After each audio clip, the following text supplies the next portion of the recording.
the note that says this class is being recorded and will be shared publicly. If you wish not to appear and or be heard, please turn your camera and microphone off. If you wish not to appear at all, please change your name to initials or a nickname of your choosing. So that is a message from our Samantha Price. And with that, may we please go forward to Jacqueline Yaira Shalhevet Abraham Saslaw, who will lead us in today's Pirkei Avot, chapter 6. Shabbat Shalom. Yaira? Shabbat Shalom, everyone. First of all, can you hear me okay? Yes. Yes. I can. Okay, good. Marty, I'm looking at my screen and I'm seeing that the Temple Emmanuel website is up. Is that correct? Yeah. Yes. I don't know how to get a central thing. I'm seeing each picture as someone comes on. I'm trying to see how to get into the meeting as such.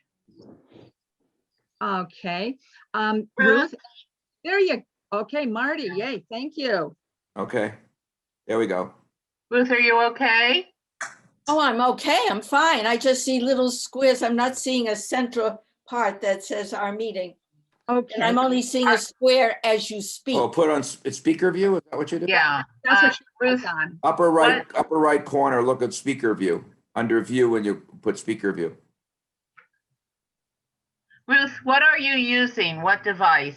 I have a Mac laptop. Huh, that's one I can't help you with. Mhm. Well, I might be able to, Ruth. What are you trying to, what do you want to be seen? I just thought I'd see the whole group as I And see. go up to the right, go to the right corner, like Marty said, that says view. Click on that and click and put on gallery. Select gallery. Wait a minute. Where would the view be? It's not the On hearing. the top right. Yeah. When you move, Ruth, when you Yes. move your mouse to the upper right, Ye- that's when the control would become visible.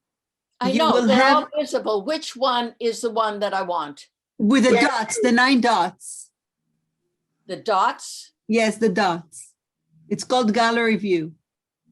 The middle one. Do you see It's- view at the top corner? Oh. Ruth, do you see a bunch of people in little boxes there? No, I would. In every other meeting I do. I don't know what's happened in this Okay, meeting. so that's what I'm saying. Move your cursor up to the right corner. Do you see something that says view? I don't, okay, I'm seeing that's up in my left and I see view and I'm going to come down and see, Gallery. I don't see gallery under this one. I know where What do gallery you is. see? I mean, I've used gallery before. Well, that's what you need to see everybody. No, I'm sorry. Don't let me hold you all. I'm not sure I understand. No, I know you don't understand. Let's go forward. Ruth, can you hear us? I can hear you. Okay, stop. That may be the best we're going to be able to do for Oh, now. I think I've got you. I think I've got you now. Okay. Okay. Okay, fine. I got it. Great. I don't know how I got it, but I did. All Okay, right, let's- good. I was just gonna have you document it for next time, but if you don't know what you did. You know, I mean, All right, I use. take it Shabbat away. shalom, everyone. I use this all the time. Don't worry about me. Don't use any more time with this. Okay, right. Yaira, take it away, kiddo. Shabbat Shalom, everybody. It is so Shabbat good shalom. to see us all in our little boxes and based on the news that we've heard this week. You know, maybe soon, may it be soon, when we study, we'll be able to get together, you know, around our table with a great big stack of books in the middle and everybody grabbing and opening them up. But to get us started, if you have the Lev Shalem Siddur, the blessing for learning together Pirkei Avot is on page 235. And if you don't, that's okay, because I'm going to read it slowly. And if you say amen afterwards, it will be as if you yourself said it. So if you're on page 235 and you want to join me, we can say the blessing in English. All Israel have a portion in the world that is coming, as it is written, your people shall all be righteous. They shall possess the land forever. They are a shoot of my planting, the work of my hands, in whom I shall be glorified. Amen. Amen. Amen. The words of the blessing are particularly poignant this Shabbat morning. So with the permission of all of us, I would like to dedicate today's learning to the peace of Israel. And I would also like to dedicate it for a blessing for our fellow member and fellow teacher, David Link, and for his wife Margaret. All right, so What happened to David Link? he's not well, and so if we can send him prayers of healing and all of that, it would be for a blessing. So today is the big wrap up, and last night I was, well, in fact, the last couple of weeks I've been going through.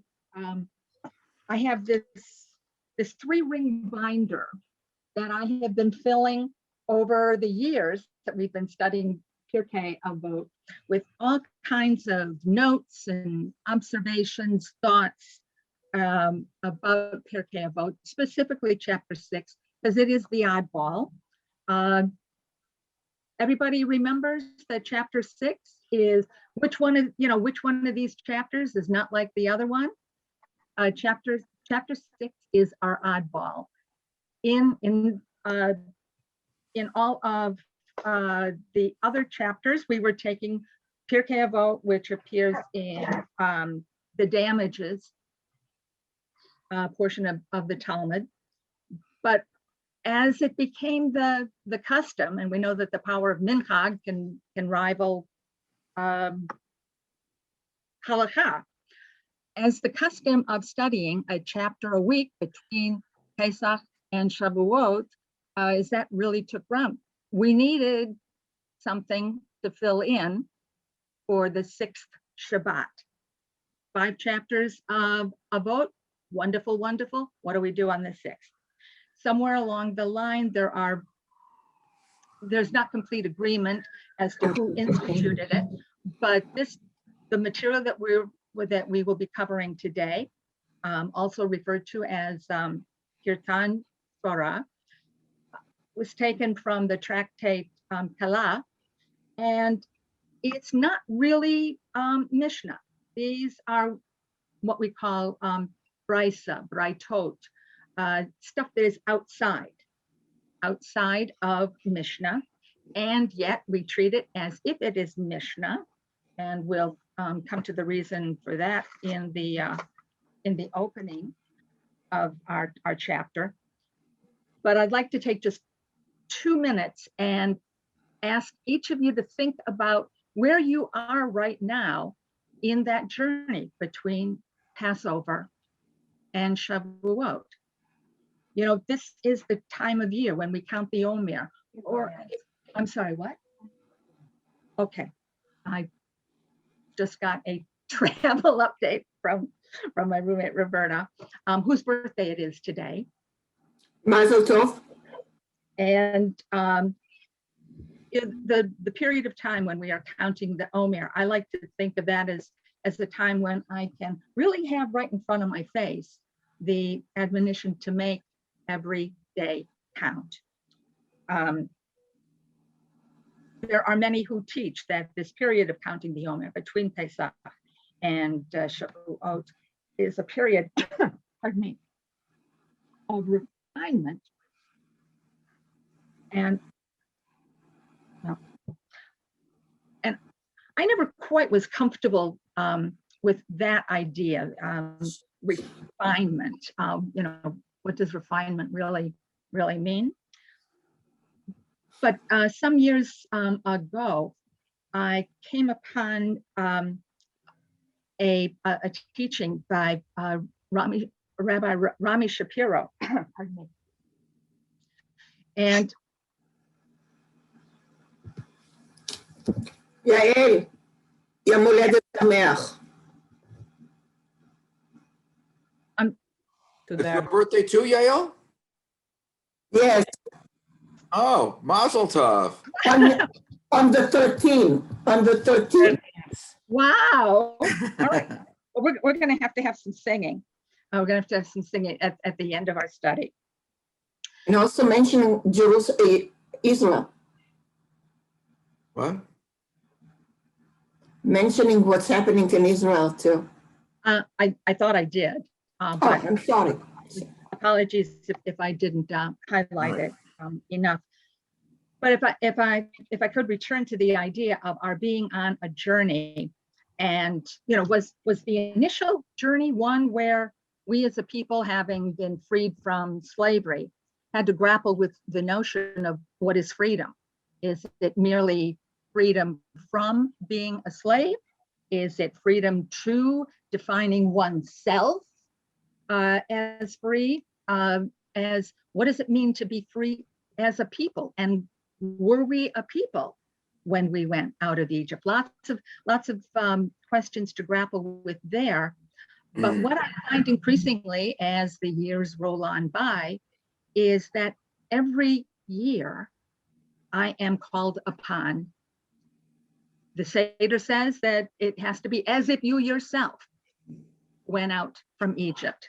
And so that means that from that time, I am out in the wilderness with all the rest of you, grappling with the notion of what am I supposed to be doing? How am I supposed to be being?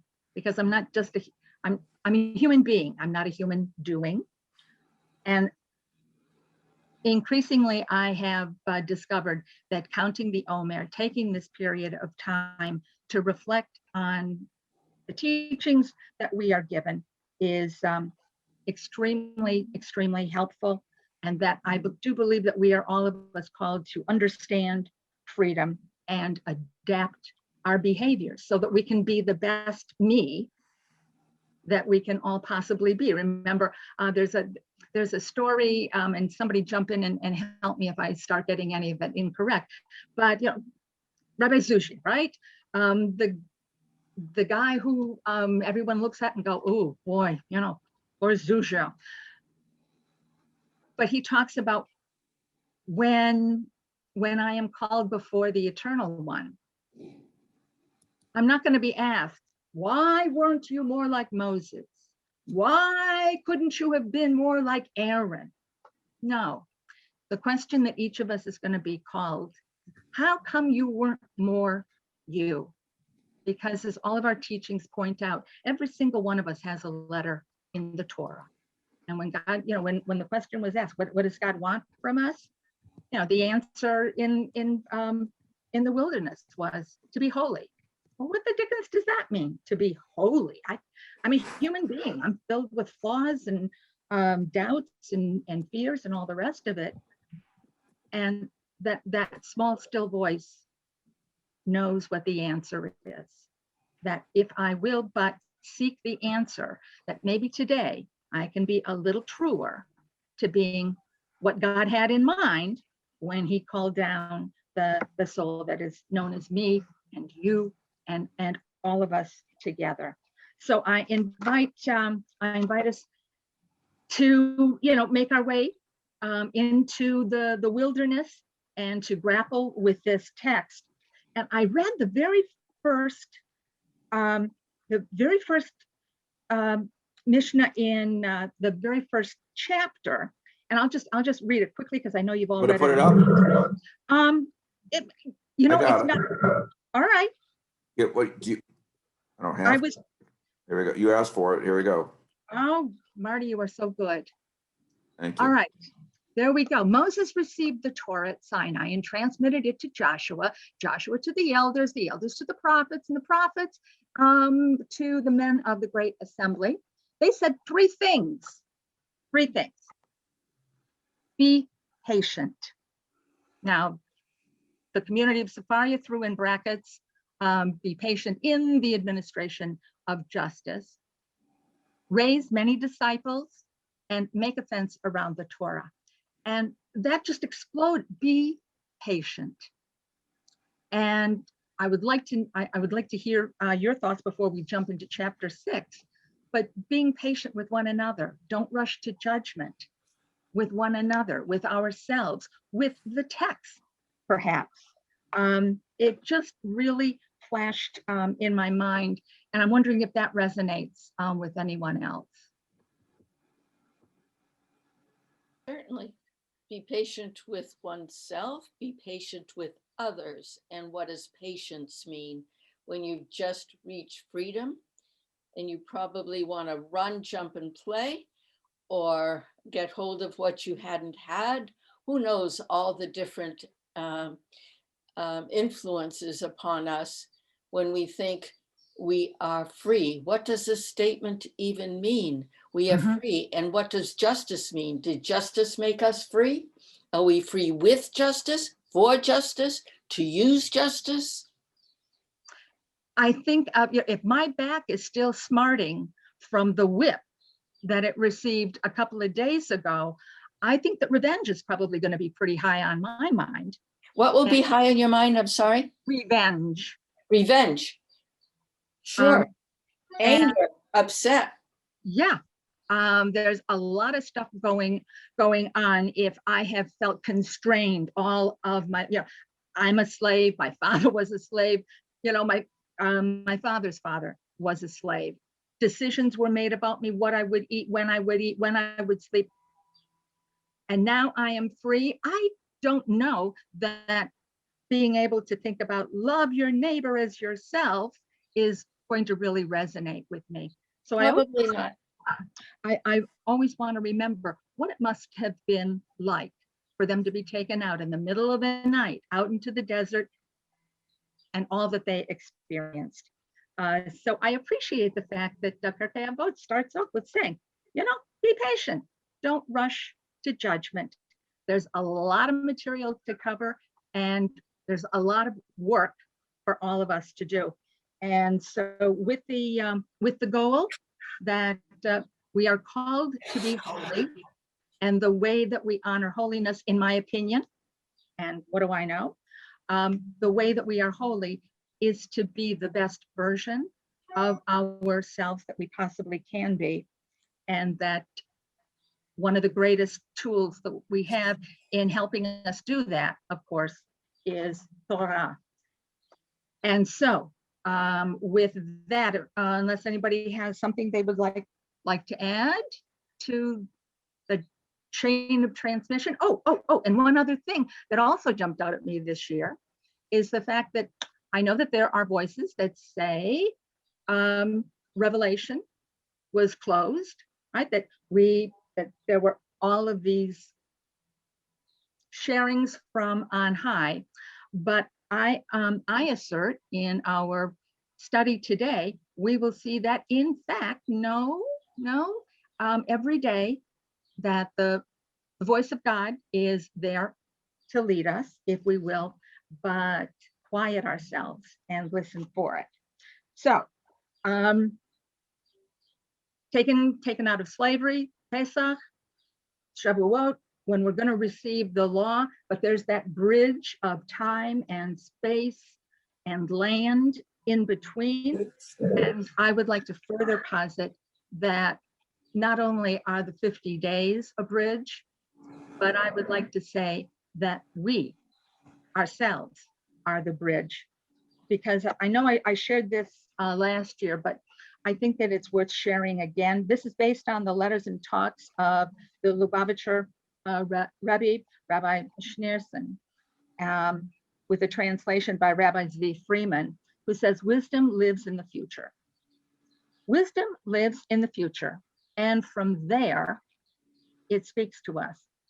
There's no such thing as wisdom in the past. Wisdom preceded the world. Remember last time, Roberta asked us what were some of the things that got created in the twilight before the first Shabbat, and one of them is Torah. Wisdom preceded the world, and wisdom is its destiny. With each passing moment, wisdom becomes younger.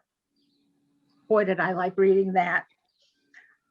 Becomes younger as we come closer to the time when it is born and breathes the air of day. Our ancient mothers and fathers, the sages, all of those from whom we learn wisdom, they are not guardians of the past, they are messengers of the future. The truth can never be old-fashioned.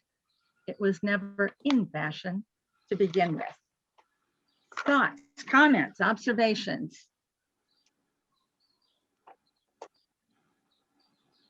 Everybody is says, oh yeah, that makes all the sense in the world.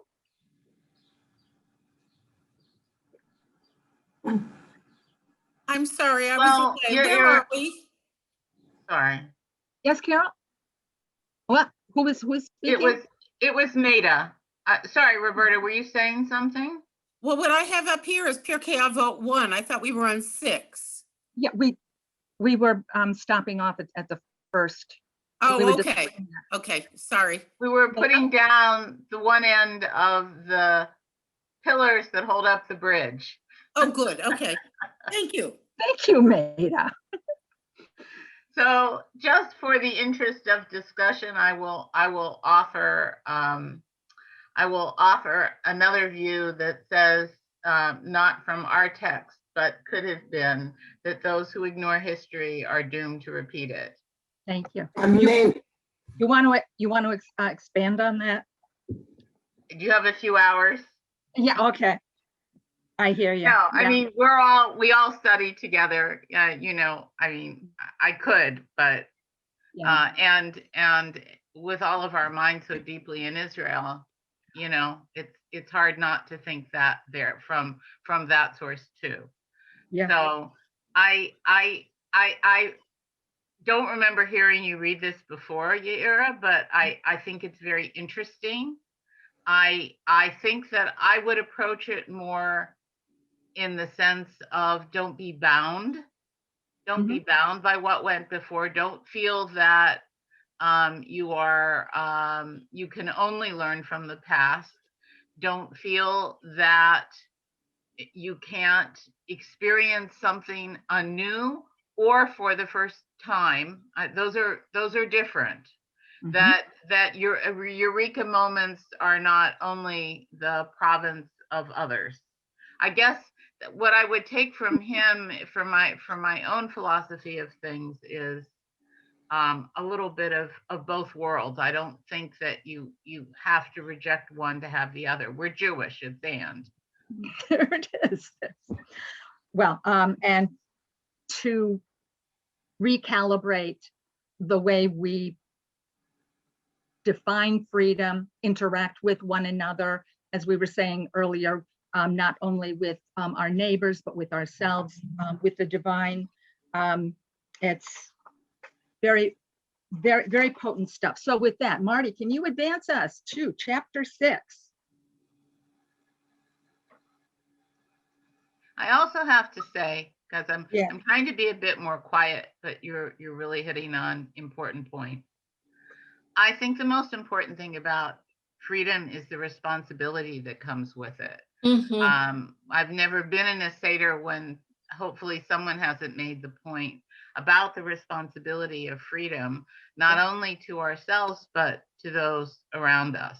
And I know that sounds like duh, obviously, but it's really not. I don't think, and I don't mean to be speaking politically, but I can't help but say, in both of the lands that all of us love, the idea of freedom is being threatened, both physical freedoms and ideological freedoms. There are people in this country who are saying that democracy is done, for example, and not only here.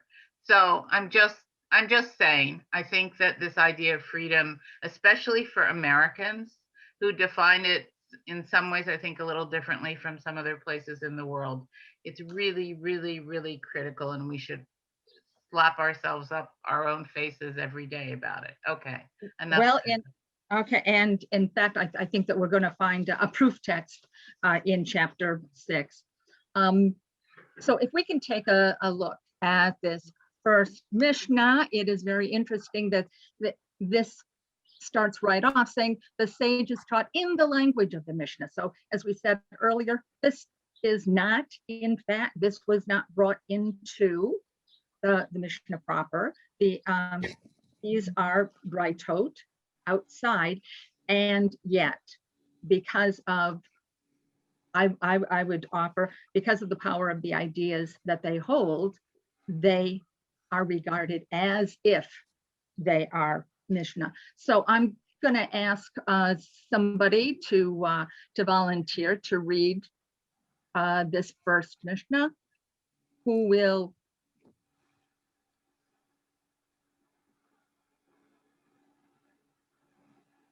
Well, since Well, there. if I don't, was that Where you want this? The sage is taught in the language of the Mishnah? That's the first one, yes. The sage is taught in the language of the Mishnah. Blessed be he who chose them in their teaching. I wonder what it says, the language of the Mishnah. Does that mean that it's in Aramaic? Well, or in Hebrew?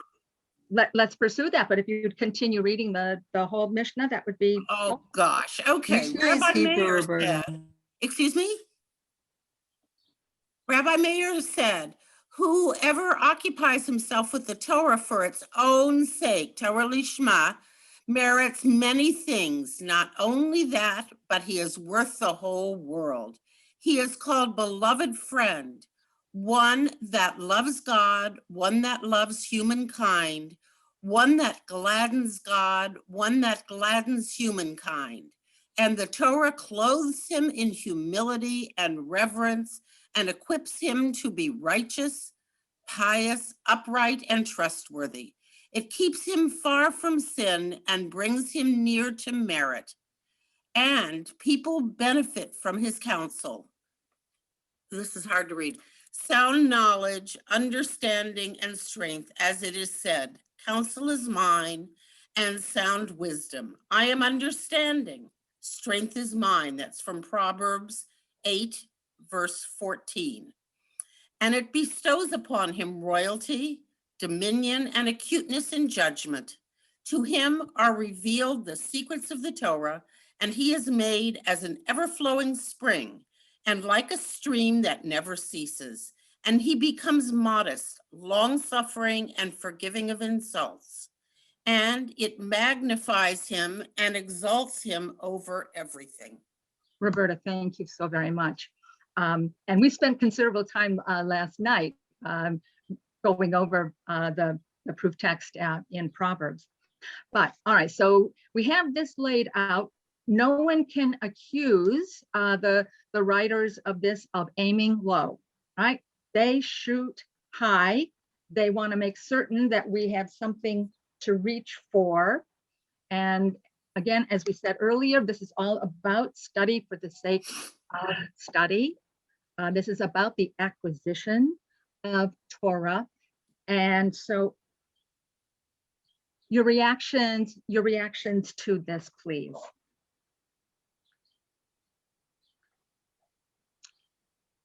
Time is a clicking away. Come on. I know that you all have a million thoughts on this.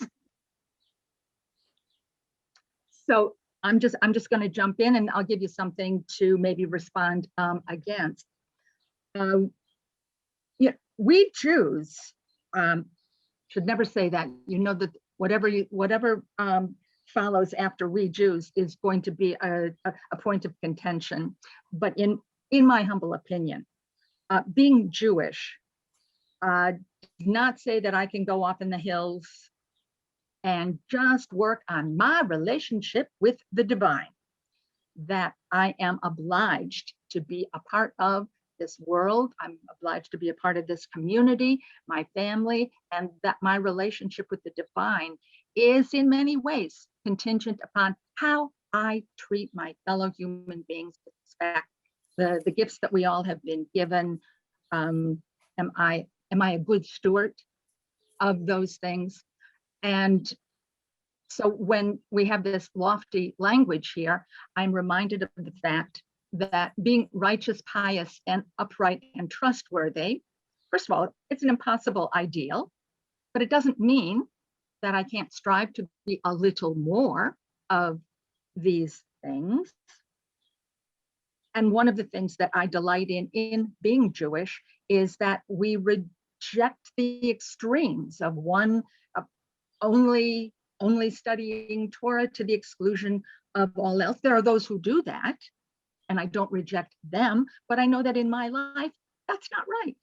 I'm supposed to be engaged with the totality of life.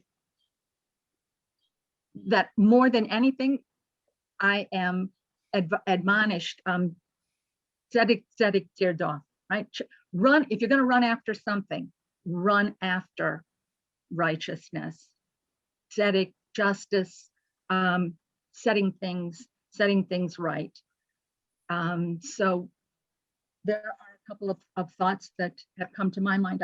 I want to learn from you.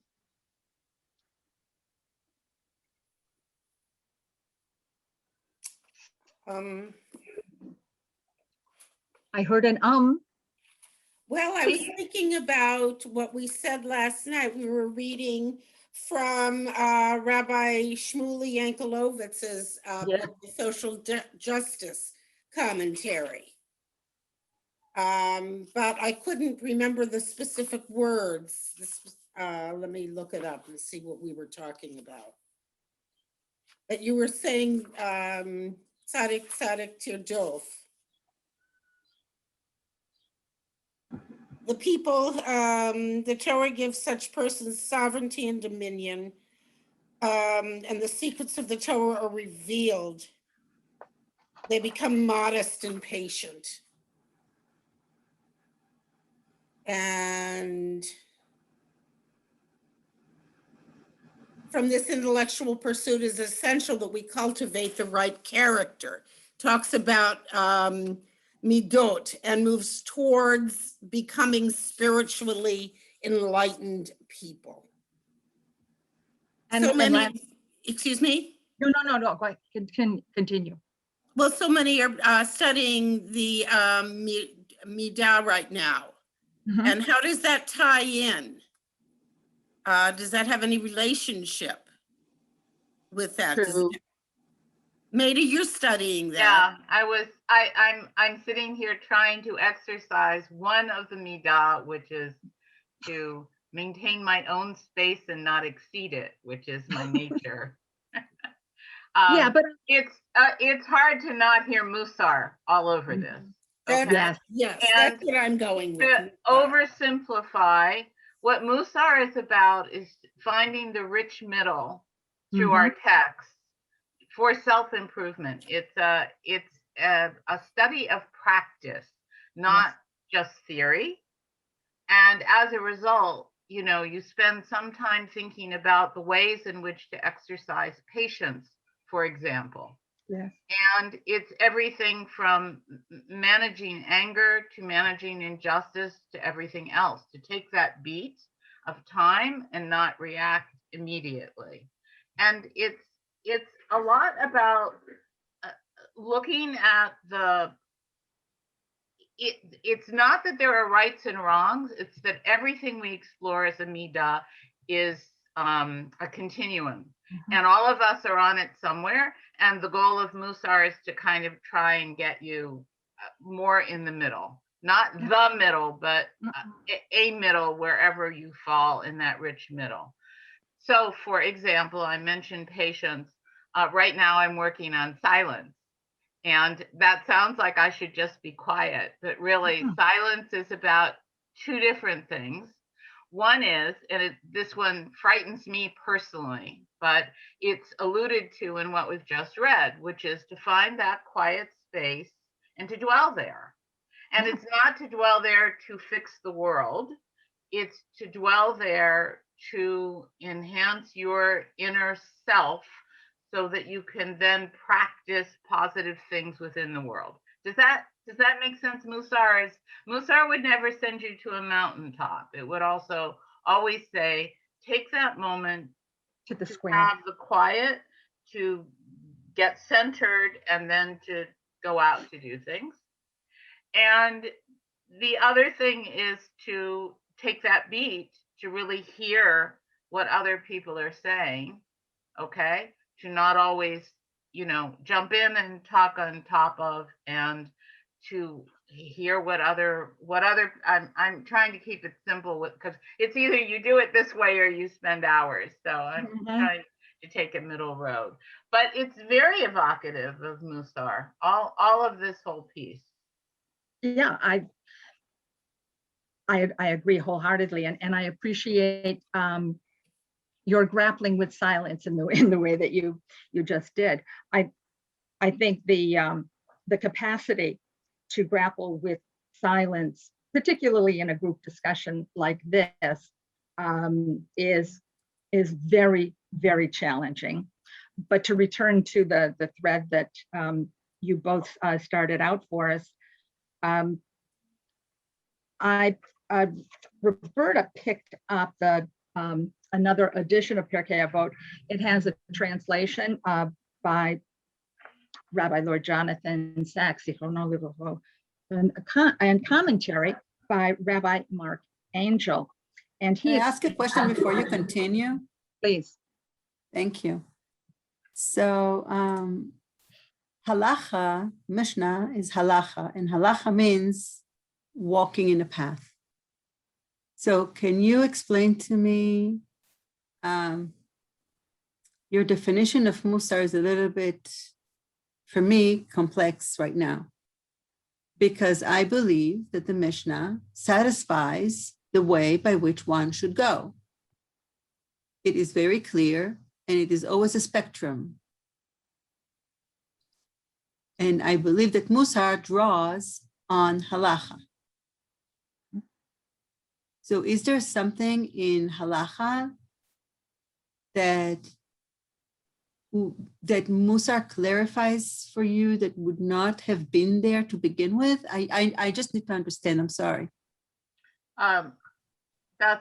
That's my fault, Sigali, not the study of Musar. I apologize that I'm not more capable.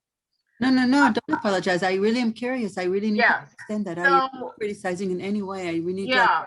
So for the difference with Musar is that it works pretty hard to try and give you practices, meditations, and practical ways of achieving these things. So for example, kavod, which is honoring others, which is halacha, right? You owe honor to parents, you owe honor to the dignity of others, you would choose never to, it's not embarrassed, to humiliate others in public. Those are all things that are part of tradition and in the Talmud. Mm-hmm.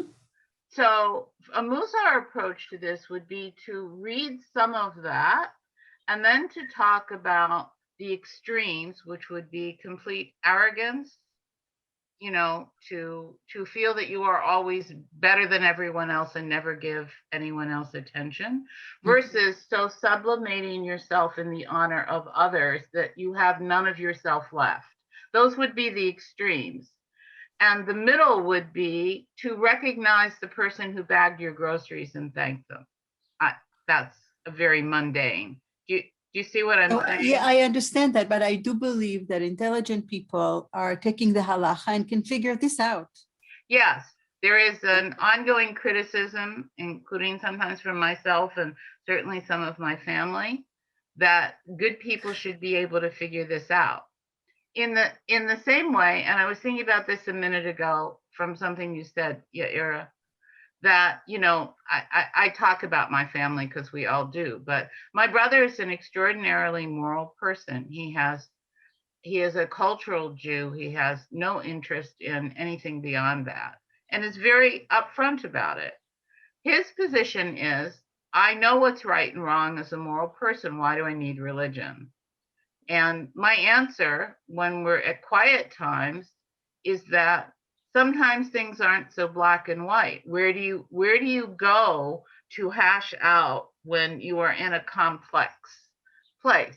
And depending on who you are and where you're coming from, for some of us, it's what's in places like the Talmud, or the discussions of, or the extractions from.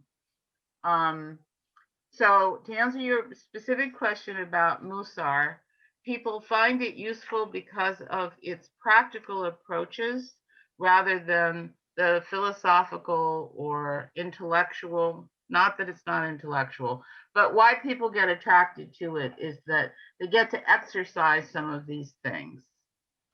That's my simple answer, and you should talk to other people because I'm so far from. No, I totally understand. I totally understand that. Yeah. It just talks about human nature really needing more precise guidance. I think, you know, psychologists often are there for that kind of guidance too. Right, and it's very So people focused on particular things. Sorry, Yaira, I didn't mean to. No, and because I think that this is at the heart of Pirkei Avot. You know, the idea that, well, I used to struggle with, why do we have to have this teeny tiny special section that usually comes with lots of qualifiers about, this is dealing with the ethics, whereas the rest is dealing with the legalisms. And in my mind, I was saying, well, the legalisms are supposed to lead to our understanding and internalizing ethical behavior. I didn't understand, how can you divorce the two? And if they're divorced, what does that say about one or the other? But now I am of the mind, what may be obvious to one person. Oh, of course, I can see the ethical teaching in the sacrifice of some particular animal for some transgression, or even something more mundane, a blessing, fruit trees, when they come into blessing. We get one blessing. You say that blessing at the beginning of the season and that's it, and you don't bless every flowering fruit tree. What is the ethical implication of that? I have yet to discover it, but I'm always intrigued and press on in it. The Rabbi Angel comments, the greatest religious gestures do not stem from egotism or the desire to impress others, but arise when one is able to act purely from the love of God, humbly, quietly, without the slightest expectation of approbation from others. When religious observance is tainted with egotism, the desire for power, the yearning for recognition, it is deficient. You know, and last week we were talking about how central cultivating the quality of humility is in our being able to advance in these teachings. And I hope that that's supportive of where we're going with Stieglitz's question and Maida, your reply. Other thoughts, please. And there's that silence. Well, if I may, I hate to disturb again, but I just sent a copy of, from online, My Jewish Learning, saying, what is Musar? And I just sent it on email to Marty and to TE Zoom so it could be shown up here, and to Sigalit. So that anybody who's interested in that, what is Musar? Roberta, thank you. Familiar with it. I know, it's okay. I was just clarifying some lines here. Thank you. Oh, okay. Okay. Thank you. Why don't you share with everybody? Right. Hey, Esther, good. How are you? Mhm. Um, 10 seconds, not for promotion, but just if anyone is interested. A lot of people have read this book, even without doing Musar. It's very approachable. So I don't know if you can see it or not. You want to say the Yeah, name of the it's title? Everyday Holiness Mhm. by By- Alan Moranis. And Wow. there's a, sorry that we've gotten into this. I just need to say there is a gap between historic Musar, which started in the 18th century, and the Musar Institute modern stuff that's going through a renewal in different places these days. That's Yeah. it. No, They're there is actually the 14th century Musar movement that started with Mesilat Yesharim of Rabbi Luzzatto, Moshe Luzzatto, Right. that people are not aware of. So it is as ancient as the Inquisitional Jews, and we're moving forward. So the fact that the new renewal of Musar, ignoring the Luzzatto, really bothers me. It's old, it's ancient, it's nothing new about it. And it always went hand in hand with Mishnah, with halacha. Anyways, let's move forward. I'm so All sorry. right, so that if we can, please, let's move on to the second Mishnah, because this again supports a lot of what we were saying earlier about there are those who teach that prophecy is closed. But if someone would be so kind, please, to read the opening of number 2, which Amar Rabbi Yehoshua ben Levi. There we go. And Hello. If nobody else wants to, Ruth, you look like What? you've got it in your face. You want to read it? Surely. Rabbi Joshua ben Levi said, every day a bat kol, a heavenly voice, goes forth from Mount Horeb and makes proclamation. Am I saying that right? I'm sorry. Fine. It's fine. Continue. And makes proclamation and says, woe unto humankind for their contempt towards the Torah. For whoever does not occupy himself with the study of Torah is called Nazaf, the rebuked. As it is said, like a gold ring in the snout of a pig is a beautiful woman bereft of sense. Okay, if I can stop you right there, Ruth. Yes, you and may. we'll come back for the rest of it. And I'd like everybody to back up to the first phrase after the speaker is identified. And what does that say? I'm sorry, go back to. After we identify who's doing the talking here, Rabbi Yehoshua ben Levi. Yep. What is that first phrase? B'kol yom, every day. Every day, a bat kol is speaking. Mount Horeb is just another way of calling Sinai. So if we think about our being at the foot of Mount Sinai, and as we learned, this is when we were studying. I was studying Hebrew with Sigalit, and we were studying the text of the Revelation, and I was so blown away studying the Hebrew, the cloudiness of the clouds, and seeing the thunder and hearing the lightning just imparts in that wonderful expression of what it must have been like. This ragtag group of people who, goodness knows what we were all about, and we are there at Sinai, and this revelation is occurring, mind-blowing. And here we have, yes, it's a braita, but it says every day a bat kol goes forth from Mount Horeb.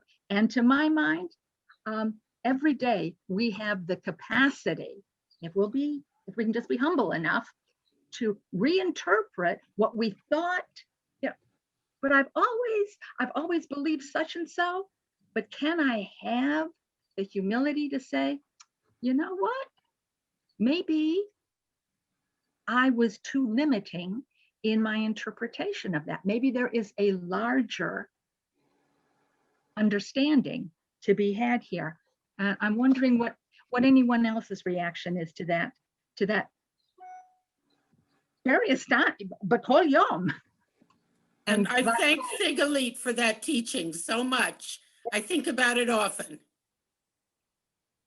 Sigalit, I think you're being called to help us understand. Thank you. It's all you guys. It's all you. Yeah. But that having been said, what are we to do with this every day a bat kol goes forth? I mean, are they just being poetic here? Is Rabbi Joshua just being poetic? How do you understand that phrase?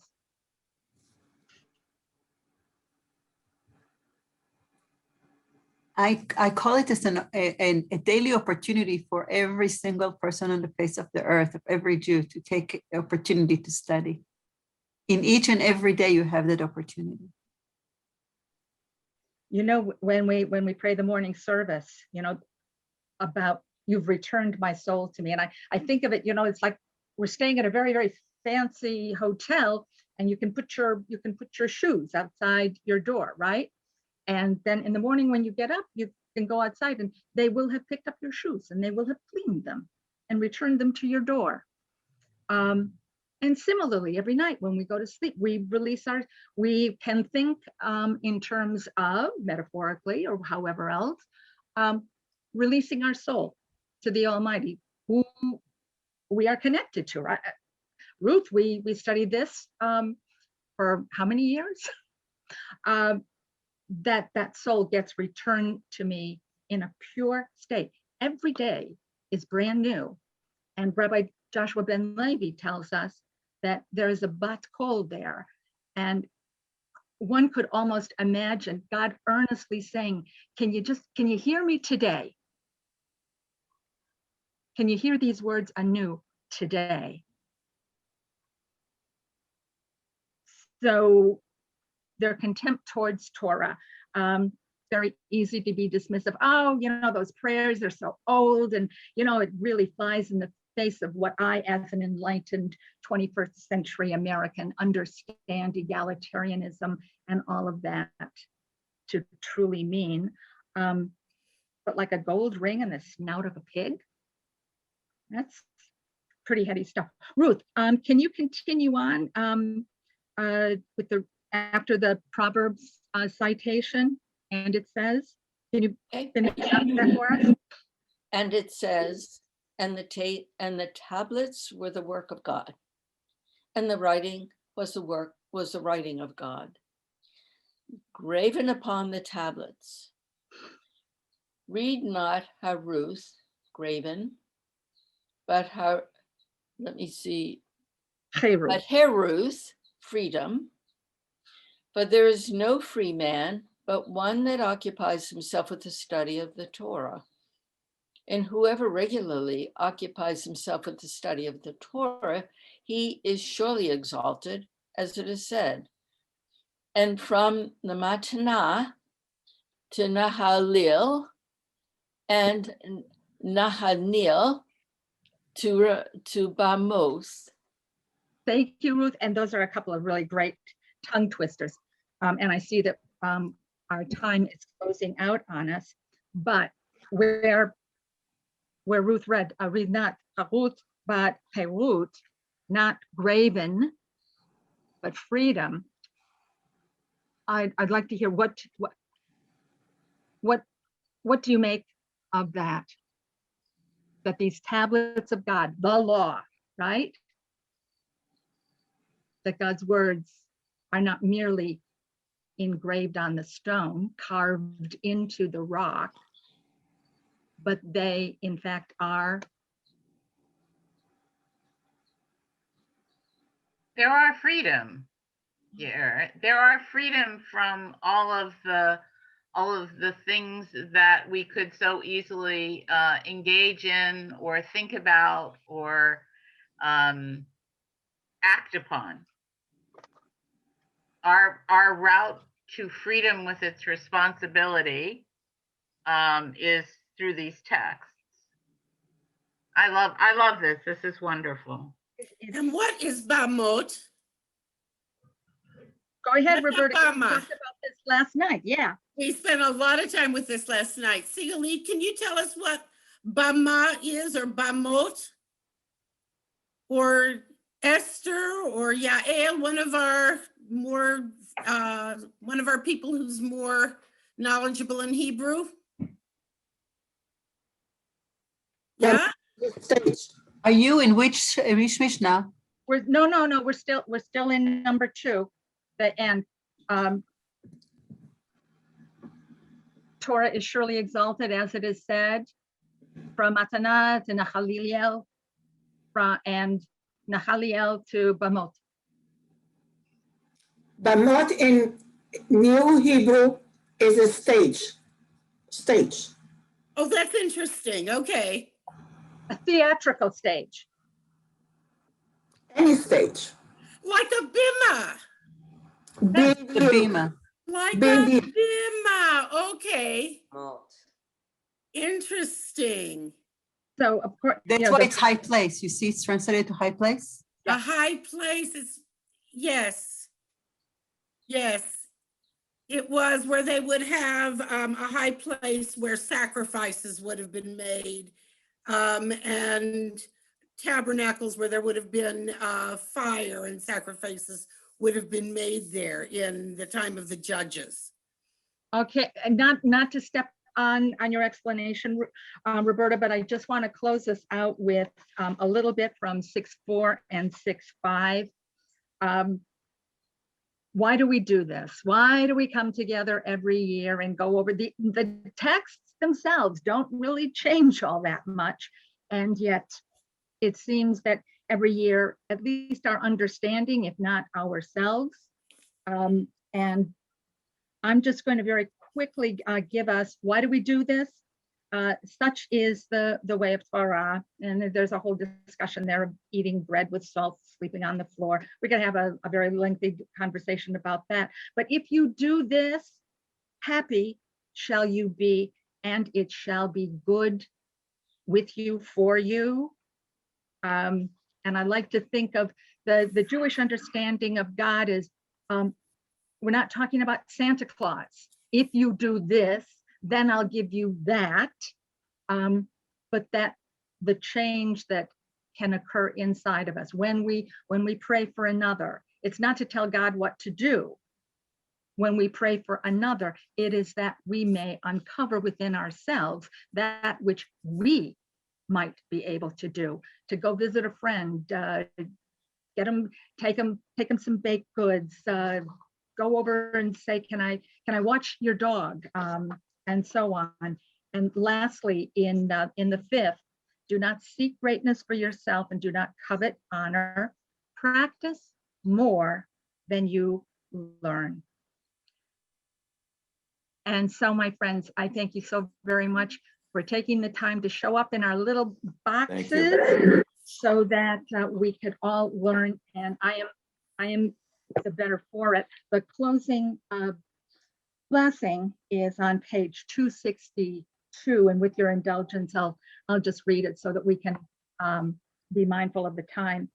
Rabbi Hananya ben Akashia taught, the Blessed One desired to benefit the people Israel. Therefore, God gave them the Torah with an abundance of mitzvot, as it is written, Adonai was pleased for the sake of God's righteousness to make the Torah great and glorious.